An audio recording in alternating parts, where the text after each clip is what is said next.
Imagine walking through the quiet streets of a Russian city, thinking you're safe. And then, you discover that for more than 20 years, a seemingly ordinary couple was living next door. They weren't just hiding secrets. They were butchering people, eating them, and even feeding their neighbors with human meat, without anyone noticing. This is not a horror movie.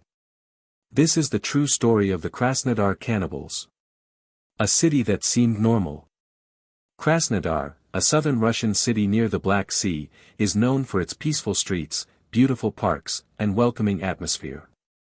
On the surface, it looked like the kind of place where nothing truly terrifying could ever happen.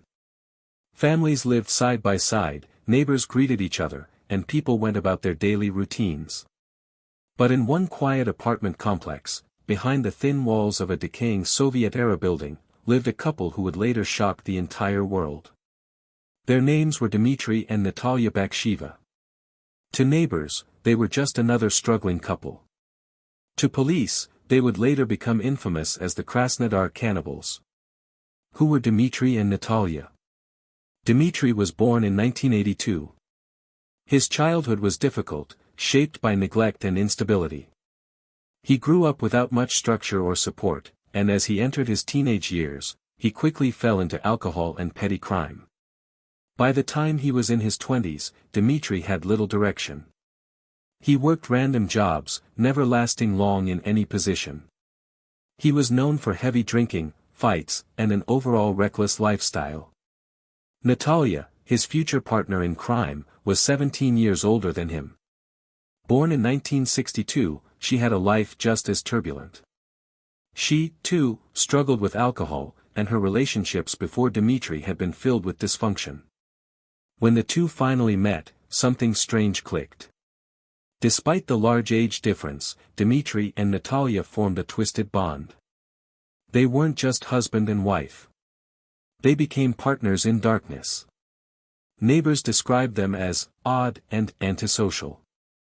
They rarely invited people into their apartment. They kept to themselves, often reeking of alcohol.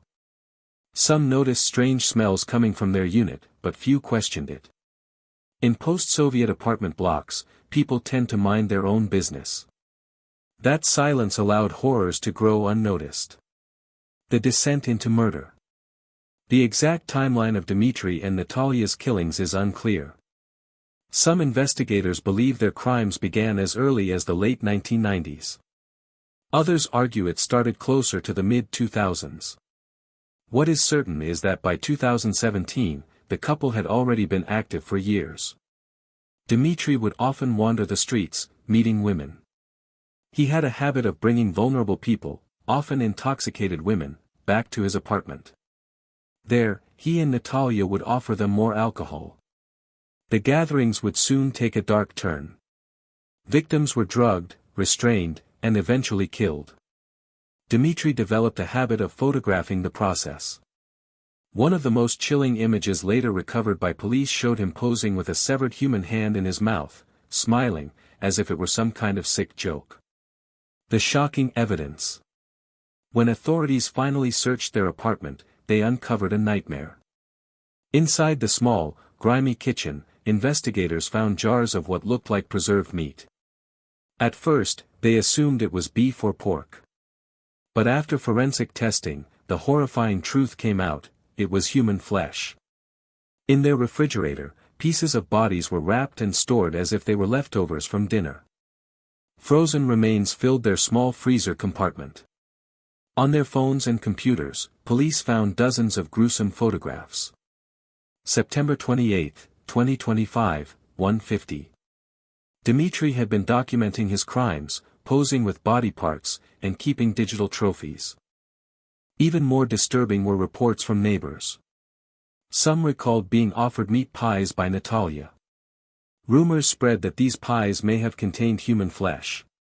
Whether this was proven or not, the thought alone was enough to horrify the entire country. A cannibal lifestyle. The Bakshevs were not simply killing for pleasure, they were eating their victims. According to the investigation, they experimented with cooking methods. Victims' flesh was fried, baked, and even pickled in jars. The couple admitted that consuming human meat became part of their lifestyle. Alcohol fueled their crimes. Whenever Dmitry and Natalia binged, their darkest urges surfaced. Their relationship was toxic, but instead of tearing them apart, it bound them together in unimaginable acts of violence. What makes the case even more disturbing is how ordinary their daily lives appeared to outsiders. To the world, they were just another poor Russian couple living in a crumbling apartment block. To each other, they were co-conspirators in a blood-stained secret. The mistake that exposed them. For years, Dmitry and Natalia escaped justice. But like many serial killers, they eventually slipped up. In September 2017, a construction worker stumbled upon a lost cell phone lying on the street near a military aviation academy. Curious, he picked it up and scrolled through the photos. What he saw froze his blood. The phone contained horrifying images, severed body parts, blood-soaked scenes, and a man, later identified as Dmitry, posing proudly with human remains. The worker immediately handed the phone to police. Within hours, investigators traced it back to Dmitry Bakshiv. When police raided the couple's apartment, the nightmare became reality. The investigation. Authorities quickly realized they were not dealing with a single murder. The photographic evidence suggested multiple victims. Some images were dated years earlier, indicating the couple had been killing for a long time. Neighbors were shocked.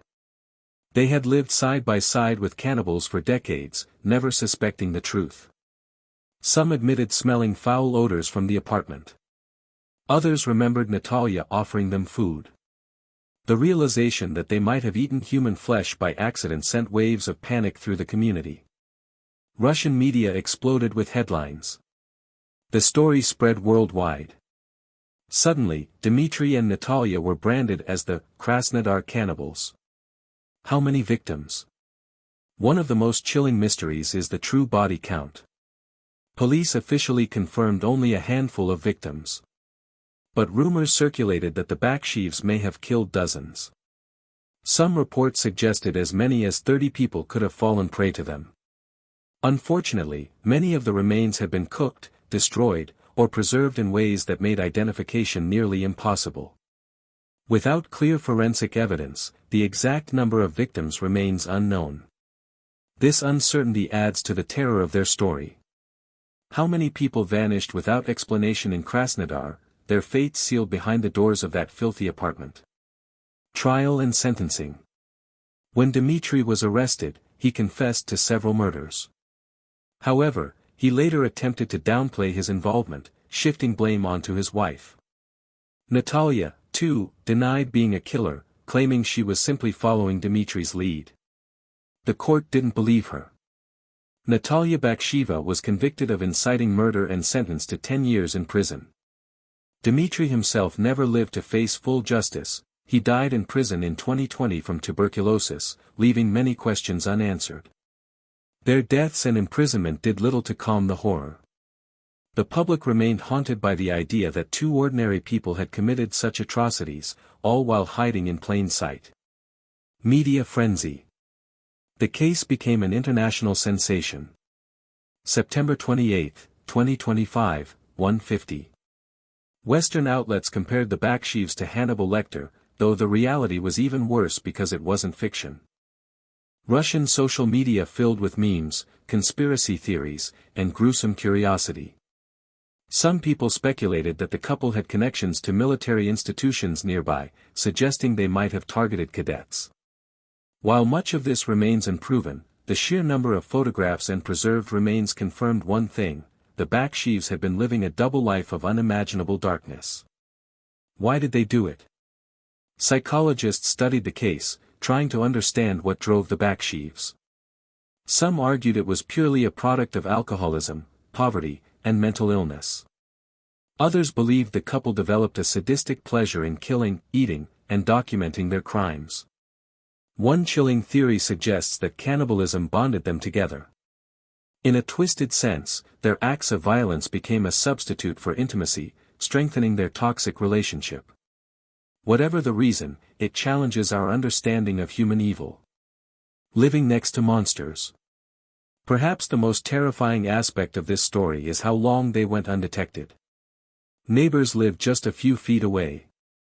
Families raised children in the same building. People passed Dmitri and Natalia in the hallways, never realizing what was happening inside that apartment. It raises an uncomfortable question: how well do you really know your neighbors? Final reflection. The Krasnodar cannibals remind us that true horror doesn't need haunted houses, monsters, or ghosts. Sometimes, it's the people living right next door. For years, Dmitri and Natalia killed, consumed, and concealed their victims. Their crimes shocked not only Russia but the entire world. And while Dmitri is dead and Natalia remains behind bars, the fear lingers. Because if it could happen in a quiet Russian city, it could happen anywhere. Would you ever trust your neighbors again? Knowing that the people next door could be keeping a secret freezer full of human flesh.